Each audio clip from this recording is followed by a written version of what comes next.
think with TV in general, this is a lot of the reason why marketers are maybe apprehensive to get into television, because there are so many metrics of success. And don't get me wrong, primetime is likely the day part that we spend the most in, but we need the right cost across all clients to make sure that that is profitable as well. Hello, and welcome to The Marketing Architects, a research-first podcast dedicated to answering your toughest marketing questions. I'm Elena Hingle. I run the marketing team here at Marketing Architects, and I'm joined by my co-hosts, Angela Voss, the CEO of Marketing Architects, and Rob DeMars, the Chief Product Architect of Misfits and Machines. Hello. Hello. We're back with our thoughts on some recent marketing news, always trying to root our opinions in data, research, and what drives business results. Today, we're debunking some famous marketing myths. Every industry has some beliefs that are thought to be true, but have actually been disproven, and marketing is no exception. Marketing is this blend of creativity, data, emotion, and performance, so it's especially susceptible to beliefs running wild that don't really hold up against evidence.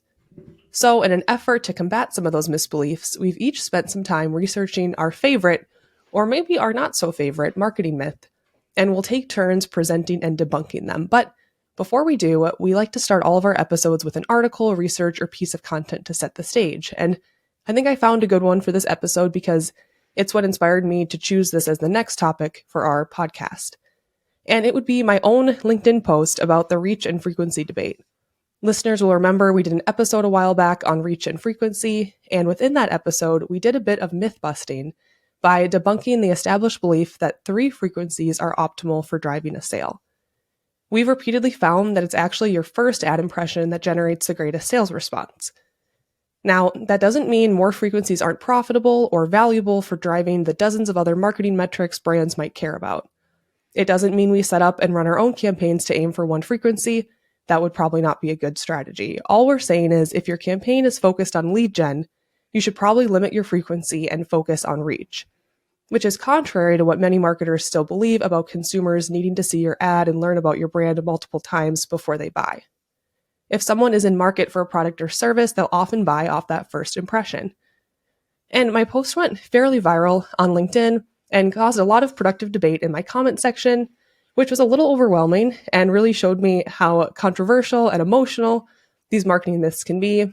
So we thought, why not cause some more drama today and share not 1, but 3 myths. But all jokes aside, I learned from sharing that opinion that it's really important to be crystal clear about what we're claiming here and be ready to debate and provide evidence, which is really the purpose of this show when we're talking about one of these myths, because people are going to be ready to share opposing opinions when you get into these highly debated areas of marketing and marketing research, as they should. I'm glad we work in an industry where we can get so passionate. Aren't you guys? Absolutely. I would have never guessed the amount of passion that people have on the reach and frequency debate. So it just goes to show you there's a lot of nerds out there like us. I was about to say, that's only within marketing. We know we're not the only ones who are nerdy, because the amount of vitriol I received in my comments about reach and frequency was really something else. You've got a very positive view of that whole exchange here, productive of healthy debate. But yeah, people can get a little nasty on LinkedIn from time to time. So when we get passionate about our topics, and it's like going after your baby, like telling you your baby's ugly or something, but lots of data out there. And sometimes it's hard to discern one from the next and whose research is right. And I think in a lot of cases, there's a lot of people being right. And we're just looking at different aspects of performance, to your point. So, but yeah, it's good, fun stuff, healthy debate. Absolutely. And it's so fun to pick apart data. I heard one yesterday in a meeting that made me laugh, which was more people have died from squirrels than sharks. And I'm like, something tells me that that's funny math, because I haven't seen many sharks in a park, but there you go. So you can always twist the data. Yeah. And what's hard about reach and frequency is that difficult about marketing principles in general is marketing, it varies so much that you try to have principles and things to follow, but there's always exceptions. And for the reach and frequency piece, I was only trying to say it's like for sales, for driving a sale, it's your first frequency, but to take some accountability for the drama, I was not clear enough that I'm just talking about a sale. I'm not talking about other metrics. And so I think it was one of those posts that was just ripe for someone to come in and say something because I wasn't really clear. And then some of the comments got into like the depths of reach and frequency, and I had to be zooming Matt Holtgren to come save me on LinkedIn because I'm like, oh no, I think I waded into something that I'm not really an expert in. So hopefully this will go better than that did. So Ange, you're up first. Oh my goodness. All right. Well, I don't know. I think this could invite the same level of drama, but we're here for it. So I am here to debunk the myth that in television, primetime airings are more valuable than non-primetime airings. Oh my. I know. Are you ready? It's like the Sasquatch of advertising. I don't know what that means, Rob. Yeah, I don't know what that means either, but you can explain it to me later when we're done. Okay. So the term primetime in relation to TV programming, I was just curious, like, where does it originate from? Because it's like, there's always like naming conventions to like create value in something. And so where does this come from? So the practice of scheduling the day's most popular shows during the evening hours when the largest number of people were available to watch. So this practice dates back to the early days of TV broadcasting, and the concept stems from the idea of prime, meaning of the best quality, right? Of the greatest importance. And it was recognized that the evening hours were when families were most likely to be home together and available to watch TV. Like, when was the last time you did that, right? Everyone came home from work or wandered out of their home office and sat down together as a family to watch something. But it would make the slot prime for broadcasters to reach a wide audience. The practice of designating this period as prime time has been a bit of a fundamental aspect of TV programming strategies, influencing not only the scheduling of shows, but also the development of content aimed at attracting kind of key demographics during these hours and stuff. So in thinking about how the world has changed, the definition of prime time should really be broader, I think, and more nuanced, reflecting the reality of the fragmentation that exists in the media landscape. And the myth that primetime guarantees superior value really fails to account for the significant variances in performance across different brands and the effectiveness of strategic day part placements. So, for example, as a TV and CTV agency, we're really rooted in performance marketing. That's where our roots are from, our early radio days working kind of in direct response. And we definitely care about branding and building top of mind awareness, as we talk a lot about on this podcast. But we've got a plethora of data that supports that prime programming, while in a single airing might reach a large number of people, that doesn't necessarily mean it will be the best performing, either on a sheer response basis or even on a cost per response basis. I had our head of analytics, Matt, speaking of calling in the troops, look across all of our clients to just draw some themes on what are the most responsive hours and what time of day might draw the best overall kind of CPAs average across all of our clients. And the only consistent finding he could find was that late fringe and overnights are generally less responsive. Not necessarily less profitable, because of course the cost to acquire that impression matters too. And we like to say everything works at zero. So if you can price it right, but definitely less responsive than the other day parts. And so when we're judging responsiveness, we're not looking at the absolute response or the absolute count of conversions, but rather how many responses or conversions are garnered for every 1,000 impressions of that target audience. So I have one example here. And again, there's no consistency outside of those 2 day parts. So this example is not representative of the whole, but rather just gives insight into the variability. With client A, we've got daytime as the most responsive time of day, roughly 5 times as responsive as late fringe and overnight. And prime in this case was about 33% less responsive than daytime. So I think if you're tracking this well, you'll find that sometimes weekend will be the strongest. Sometimes it'll be early morning, and it all really depends on the product and it depends on the media plan.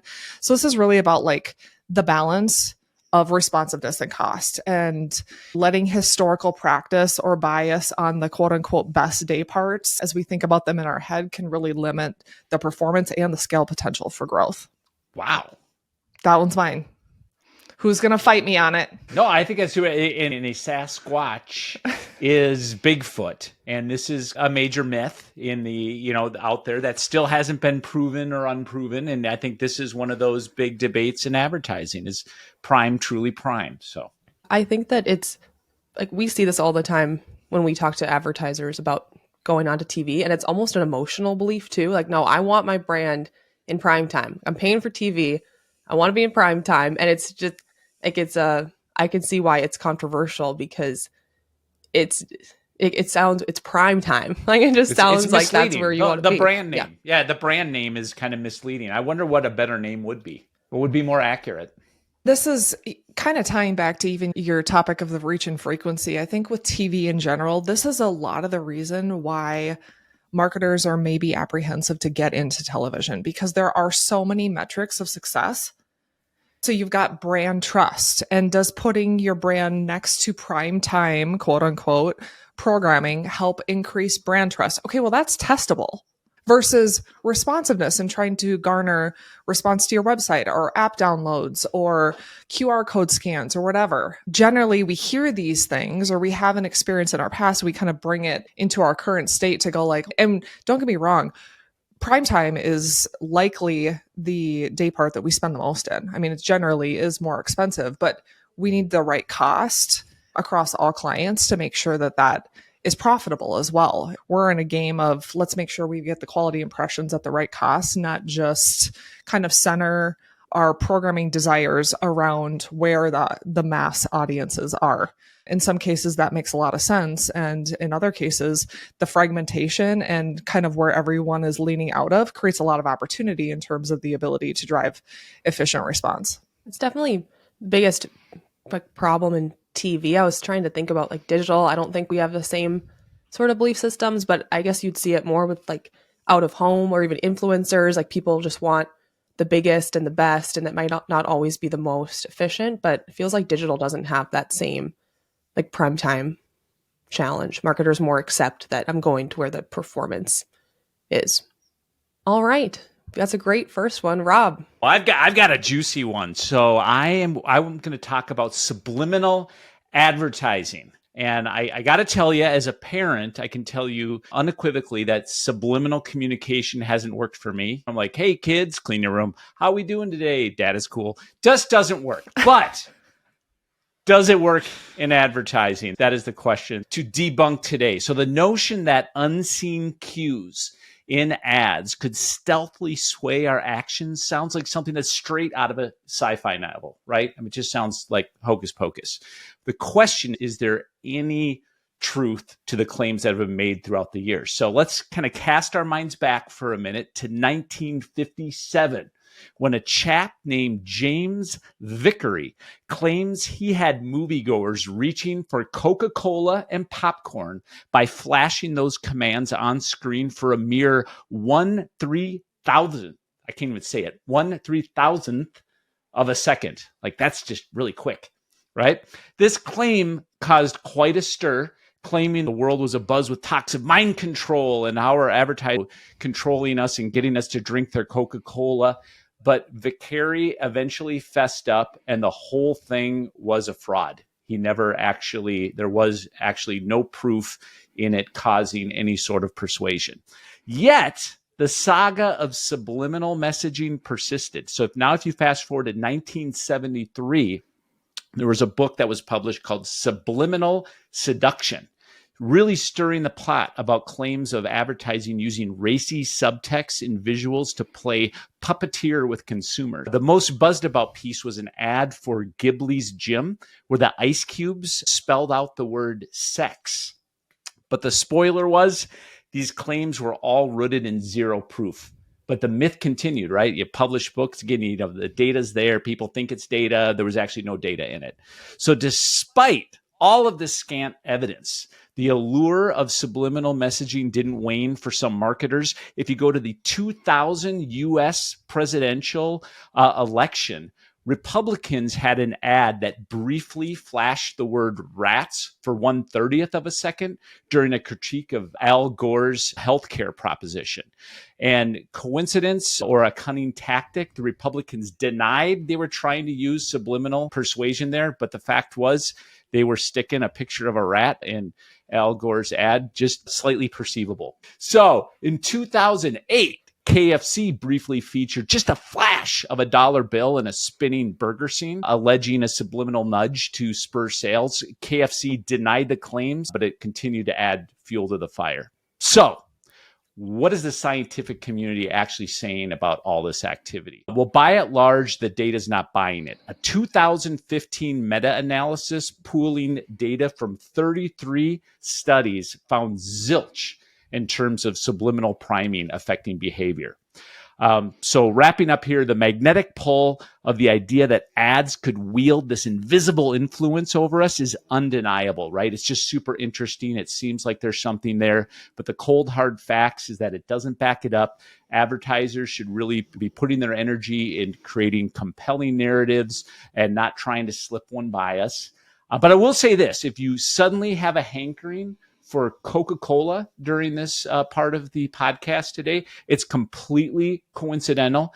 Now, if you excuse me, I'm going to go cash a completely unrelated check. I'll be right back. Bye, Coke.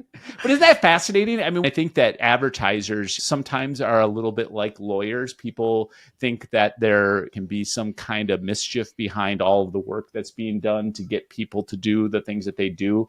And one of those levers being subliminal advertising. And the fact is there's no science to back it up.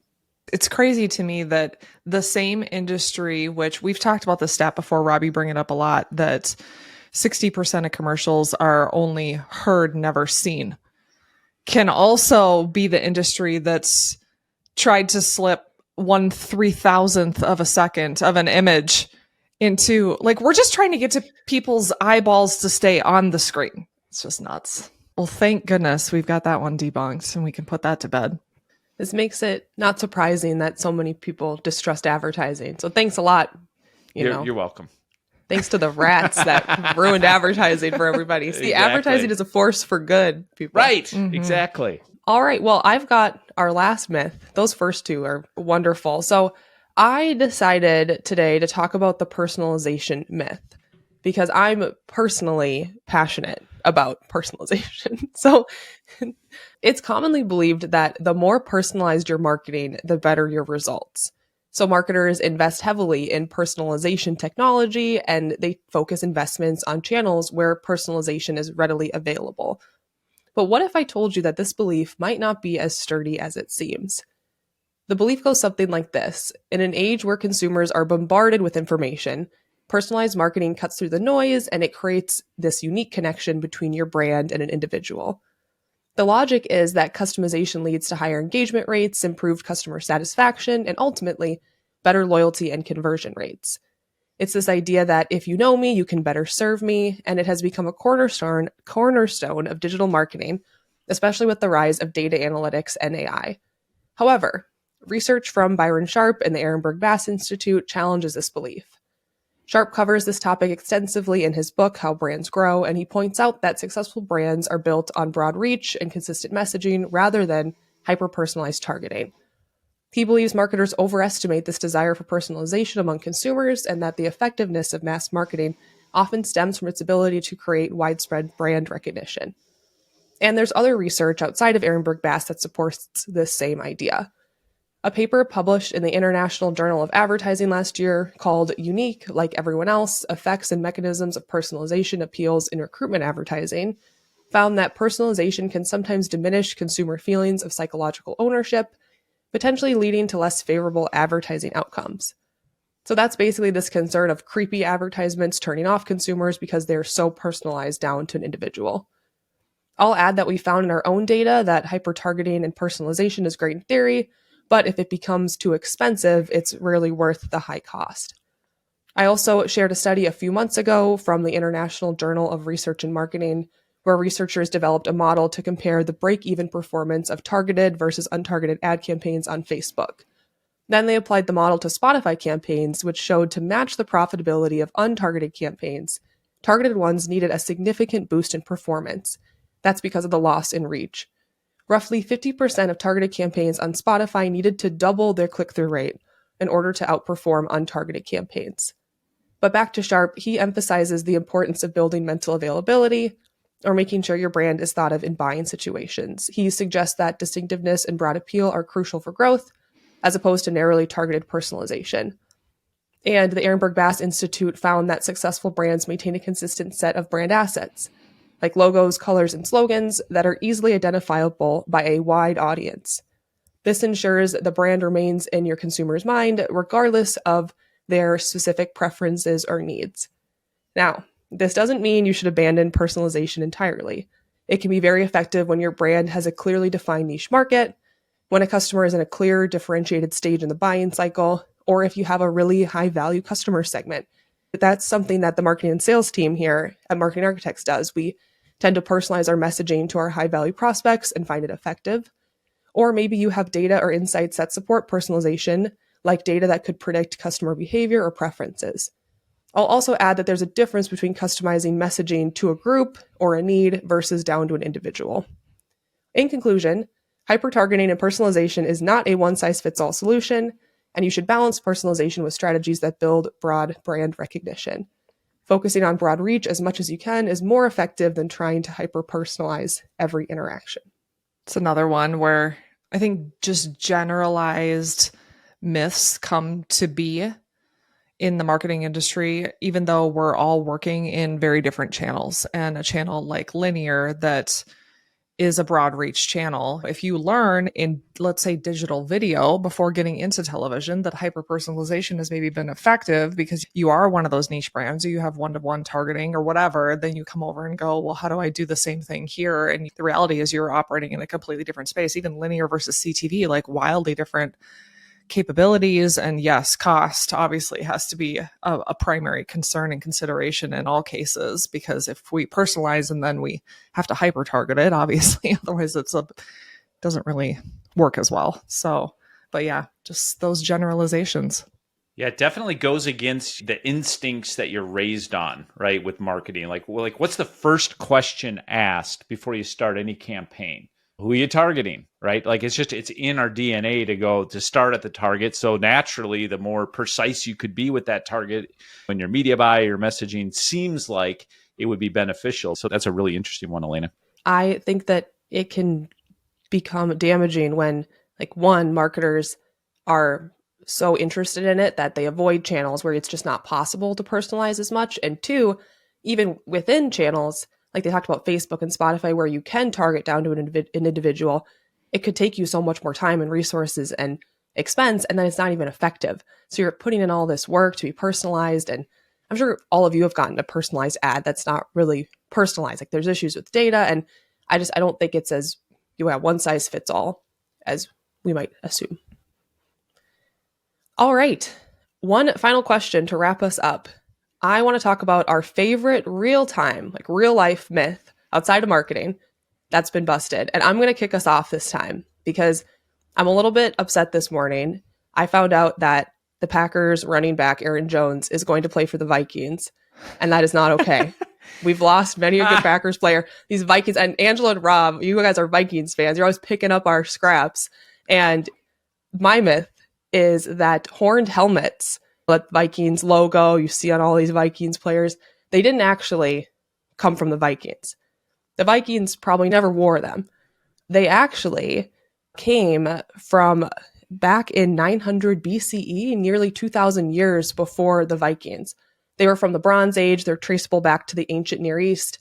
From the article I found, it sounds like Scandinavian countries, they kind of copied that and made it part of the Vikings myth, but you're based on a lie, Vikings fans. Your horns are not actually from Vikings. And I say this as a Norwegian, so it's not true. It's a myth. I'm actually going to piggyback on that one. As you know, I'm a huge sports fan. Not.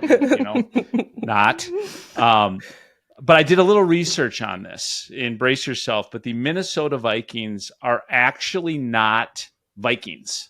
You guys really both went after Vikings? Like, yeah, I did. Do you realize the like mental strain and anguish that Vikings fans already have before the two of you are targeting? I don't care. Yeah, I know you don't. Okay, Wait, Rob, is that it? That's your myth? That was Yeah. it. That was it. Okay, wait. So say it again. Like, what was the punchline? The Minnesota Vikings, they're not actually real Vikings. Oh, it's a joke then. Okay. Perfect. I thought that was funny. Okay. All right. Mine is not sports related, but it is related to Rob because he's the only on the face of the planet exception of this that humans only use 10% of their brains. Neuroimaging studies have shown that much more than 10% of the brain is active, even during simple tasks. The entire brain has a function and is used at various times, except for Rob. Unless you're Rob DeMars. And they really said that in the study. That's amazing. That's I know. personalization. That was is amazing. personalization. Yes, exactly. That's why it drew me in. Absolutely. Yep. That's it for this episode of The Marketing Architects. We'd like to thank Ayana Klaphocky for producing the show and Taylor De Los Reyes for editing.